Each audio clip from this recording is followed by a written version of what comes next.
আজি আমি অনুশীলনী 2D ষ্টাৰ্ট কৰিম আৰু এটা ভিডিঅ'তে গোটেই আমি অনুশীলনটো চেঞ্জ কৰিবৰ কাৰণে গোটেই অনুশীলনটো শেষ কৰিবৰ কাৰণে আমি চেষ্টা কৰিম। তো আমাৰ 1 নম্বৰ যিটো প্ৰশ্ন সমাধান কৰিব দিছে, তো 1 নম্বৰ প্ৰশ্নটো আছে আমাৰ x/3। আৰু এটা কথা, তোমালোকৰ যিখন কিতাপ, সেই কিতাপখনত ক'ৰবাত বহুত অংক ভুল আছে, হয়তো ক'ৰবাত বহুত উত্তৰ ভুল আছে। কাৰণ এনেকুৱা বহুত অংক আছে যিবোৰ উত্তৰৰ লগত প্ৰশ্ন নিমিলে বা প্ৰশ্নৰ লগত উত্তৰ নিমিলে। তো এইটো অংক একেবাৰে সাধাৰণ অংক, চিম্পল অংক, আৰু মই যিমান অংক জানো বা যিমানখিনি শিকাব পাৰোঁ সেইমতে যদি কৰোঁ, ইয়াৰ এনচাৰ বেলেগ ওলায় আৰু উত্তৰো বেলেগ ওলায়। তো এতিয়া কি ভুল হৈছে সেইটো মই ক'ব নোৱাৰিম। তো এইটো যেনেকৈ কৰে মই তেনেকেই কৰিম এইটো। তো এইটো আমি দেখিলে এইটো আমি গম পাম 45, এইটো বৰ্জপন কৰিবলৈ এইটো ইয়াৰ লগত আৰু এইটো ইয়াৰ লগত। তো এইটো যেতিয়া আমি ইয়াৰ লগত পূৰণ কৰিম 45x, তিনিটো যেতিয়া আমি ইয়াৰ লগত পূৰণ কৰিম এইটো আহিব এনেকুৱা। আৰু তোমালোকৰ উত্তৰত যিটো এক্সৰ মান দিয়া আছে সেইটো যদি আমি দুইফালে বহাওঁ দুইফালে সমান নাহে। তো সেইটো ফালৰ পৰা এইটো গম পোৱাটো যায় যে উত্তৰটো ভুলকৈ দিয়া আছে চাগে। মই কনফাৰ্মকৈ নকৰোঁ, কিন্তু হ'বতো লাগে। তাৰপৰা এইটো যেতিয়া আমি পূৰণ কৰিম 3x, এইটো পূৰণ কৰিলে আমাৰ আহিব 375। তো এতিয়া এক্সকেইটা এফালে লৈ আহা, 45x minus 3x equal to 375।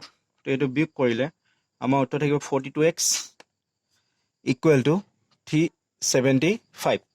তো এতিয়া এক্সটো উলিয়াব লাগে, 42টো ইফালে আহিব, 375 ডিভাইডেড বাই 42। তো 42টো আমি 3য়ে কাটিব পাৰিম, 3 14 গুণ 42 হ'ব। এইটো 3য়ে কাটা যাব নে? 3 গুণ 3 3য়ে যাব।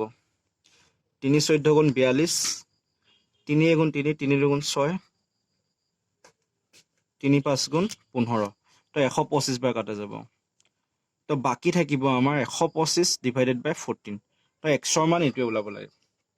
তাৰপিছত আমি 2 নম্বৰটো কৰিম। 2 নম্বৰটো হ'ল আমাৰ 60 plus 1 divided by 2 plus 1 equal to 70 minus 3। তো কুৱেশ্যনটো হ'ল আমাৰ এইটো এনেকুৱা ধৰণৰ। তো এইটো আমি কৰিবৰ বাবে প্ৰথম যিটো বাওঁফালে আছে সেইটো ফালে আমি লসাগু এটা ল'ব লাগিব। তো লসাগু ল'বলৈ চাগে এতিয়া আৰু শিকি গৈছা বুলি মই ভাবিছোঁ। নাজানিলেও শিকিব লাগিবই লসাগু, যদিহে অংক কৰিব মন আছে। তো ইয়াত 2 আছে, 1ৰ তলত 1 আছে, 2 আৰু 1ৰ লসাগু 2 আহিব, 2য়ে 2ক দুবাৰ এবাৰে হৰণ যাব। তো ওপৰটো ছেইম থাকিব। তো 1ৰ তলত 1 আছে, 1টোৱে 2ক দুবাৰ হৰণ হ'ব, 2টো 1ৰ লগত পূৰণ কৰিলে 2 আহিব। তো ইফালে থাকিব 70 মাইনাছ 3 ডিভাইডেড বাই 3। এতিয়া আমি বৰ্জপন কৰিম। বৰ্জপন কৰাৰ আগতে এই দুটা আমি লগ লগাই লওঁ, 1 আৰু 2টো।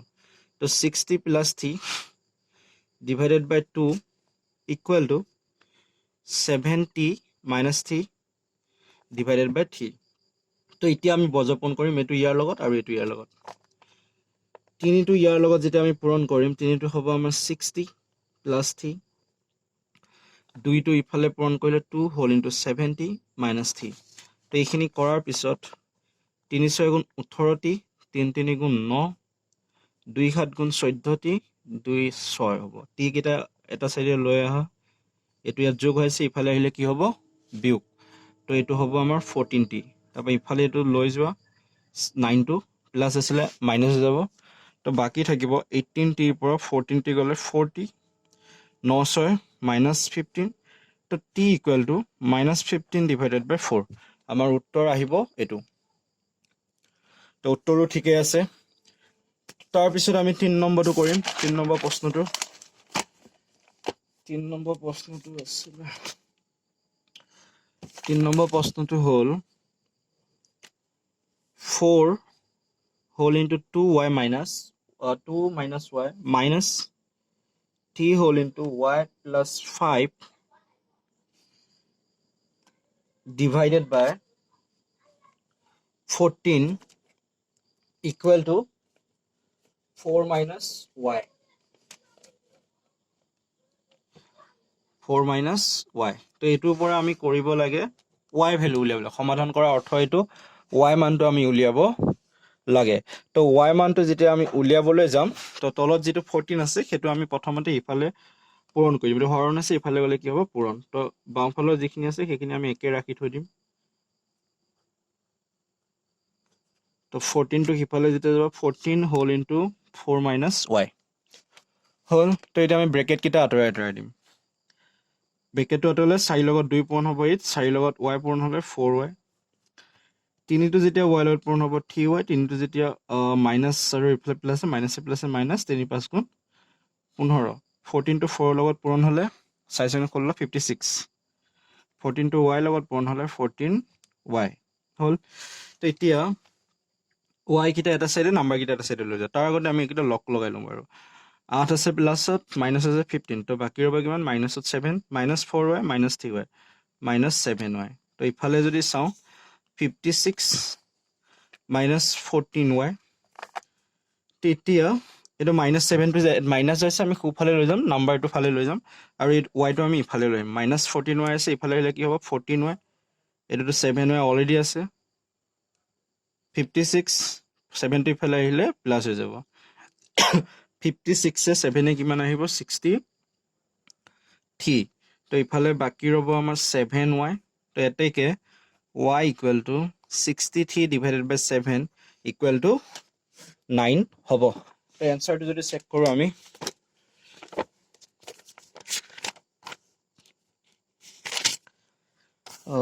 9 ঠিকে আছে তো এতিয়া আমি 4 নম্বৰটো কৰিম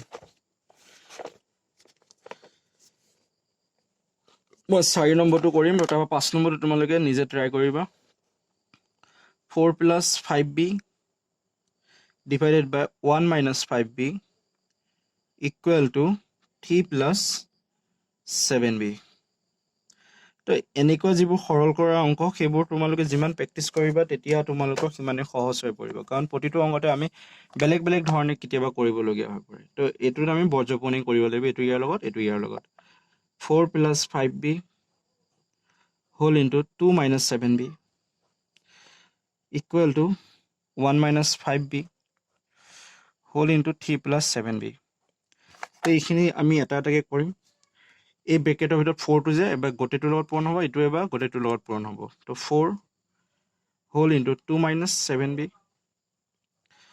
plus 5b whole into 2 minus 7b ইফালে যদি আমি খুফালে চাওঁ অংকটো অকমান ডাঙৰ হৈ যাব চাগে তো 1 টো এবাৰ গোটেটোৰ লগত পূৰণ হ'ব 3 plus 7b তাৰ পিছত -5b টো গোটেটোৰ লগতে পূৰণ হৈ যাব হল তো এটা আমি ব্ৰেকেট কিটা খুলি পূৰণ কৰি দিম 4 টো ইয়াৰ লগত পূৰণ হ'লে 8 4 টো যেতিয়া 7 ৰ লগত পূৰণ হ'ব 28b 5 টো ইয়াৰ লগত পূৰণ হ'লে 10b 5 টো যেতিয়া 7 ৰ লগত পূৰণ হ'ব 35b 1 টো 3 লগত 3 হ'ব এগুণ 7 7b 5 5b 3 লগত পূৰণ হ'লে 15b এটো 35b তো এইখিনি হল তা কৰোতে ভালকে যাতে খেলি মেলি নহয় তো এটা আমি b কিটা এফালে নাম্বাৰ কিটা এফালে তাৰ আগতে কিবা যদি আমি যোগ কৰিব পাৰো সেইখিনি আমি চেক কৰিম তো এইটো অকলে আছে -28b + 10b - 35b তো মাইনাস দুটা প্ৰথমে যোগ কৰি লওঁ এটা যোগ কৰিলে হ'ব 20 30 50 8 5 13 63b তাৰ পিছত ইফালে আছে 10b মই অলপ স্টেপ কিটা হেই কৰা নাই এৰি থৈ যোৱা নাই গটেকিটাই কৰিছো 3 প্লাছত আছে 7b মাইনাস কিটা আগতে কৰিলে -15b -35b অৰ্থাৎ এটো হ'ব আমাৰ -50b হল এতিয়া বামফালে যদি চাও 18 6 এটো থাকিব আমাৰ 53b ইফালে থাকিব 43b এটো মাইনাস থাকিব কাৰণ এটো -50 আছে হল তেতিয়া এইটো ইয়াতে ৰাখো তিনিটো ইয়াত যোগ হৈ আছে ইফালে আহিলে বিয়োগ হ'ব এটো এই গোটেটো ইয়াত মাইনাস আছে খুফালে গলে প্লাস হৈ যাব তো -43b + 53b তো এটো যদি আমি বিয়োগ কৰিম তো আমাৰ বাকি থাকিব 10b আৰু ইফালে বাকি থাকিব 5 তো এতেকে b = 5/10 অৰ্থাৎ 1/2 তো উত্তৰটো চেক কৰো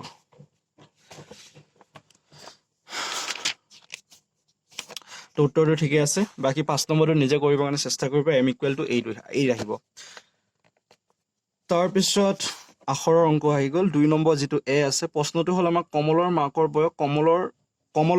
বয়স কমলাৰ বয়সৰ 3 গুণ 5 বছৰৰ পিছত দুইৰে বয়সৰ সমষ্টি 73 বছৰ হ'লে তেওঁলোকৰ বৰ্তমান বয়স হ'লে বৰ্তমান বয়স তেওঁলোকৰ কিমান আছিলে তো এনেকুৱা এটা অংক আমি আগৰ অনুশীলনটো কৰি আহিছোঁ 2C তো ইয়াত আমি কৰিম প্ৰথমতে আমি ধৰি ল'ব লাগিব কমলাৰ বয়স ধৰি ল'ব লাগিব কমলাৰ বয়স ধৰাৰ পিছত তাৰপৰা মাকৰ বয়সটো আমাৰ ওলাই যাব কাৰণ কৈছে যে মাকৰ বয়স কমলাৰ বয়সৰ 3 গুণ হয়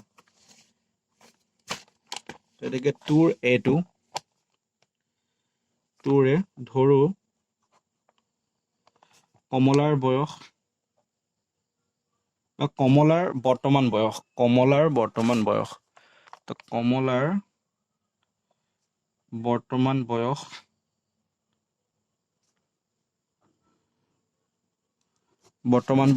x কমলাৰ যদি বৰ্তমান বয়স x হয় তেন্তে মাকৰ বৰ্তমান বয়স কিমান হ'ব প্ৰশ্নটো কৈছে যে তেন্তে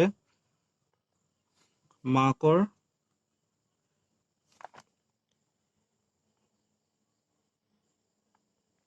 বৰ্তমান বয়স হ'ব 3x মাকৰ বৰ্তমান বয়স হ'ব 3x কাৰণ প্ৰশ্নটো কৈছে মাকৰ বয়স কমলাৰ বয়সৰ 3 গুণ হয় এতিয়া আকৌ লগতে কৈছে 5 বছৰৰ পিছত এটা কথা সদায় মনত ৰাখিবা বয়সৰ অংক যেতিয়া 5 বছৰৰ পিছত 10 বছৰৰ পিছত থাকিব সেই বছৰটো সদায় বৰ্তমান বয়সৰ লগত যোগ হ'ব আৰু যদি সে আগত বুলি কয় তেতিয়াহ'লে সদায় হেতু বিয়োগ হ'ব তো এতিয়া আমাৰ যি 5 বছৰৰ পিছত কমলাৰ বয়স কিমান হ'বগে 5 বছৰৰ পিছত কমলাৰ বৰ্তমান বয়স কিমান হ'বগৈ x আছিলে প্ৰথমতে তো 5 বছৰৰ পিছত কি হ'ব x + 5 তো 5 বছৰৰ পিছত মাকৰ বৰ্তমান বয়স কিমান হ'বগে 3x + 5 তো এইখিনি হ'ল আমাৰ কমলাৰ বয়স আৰু মাকৰ বয়স 5 বছৰৰ পিছত আৰু লগতে কৈছে যে 5 বছৰৰ পিছত কমলা আৰু মাকৰ বয়স যিমানেই হ'ব সেই দুইটা বয়সকে যদি যোগ কৰি দিওঁ তেতিয়াহ'লে উত্তৰ আহে 73 বছৰ তো এতেকে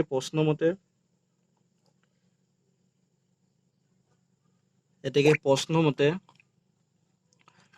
x + 5 + 3x + 5 = 73 বছৰ তো গতিকে x আৰু 3x 4x 5 + 5 10 = 73 তো এইখিনি আমি কৰোঁ কি হ'ব 4x 73 10টো যদি ইফালে গুচি আহে আমি এটা বিয়োগ কৰিম 63 হ'ব আৰু ইফালে বাকি ৰ'ব আমাৰ 4x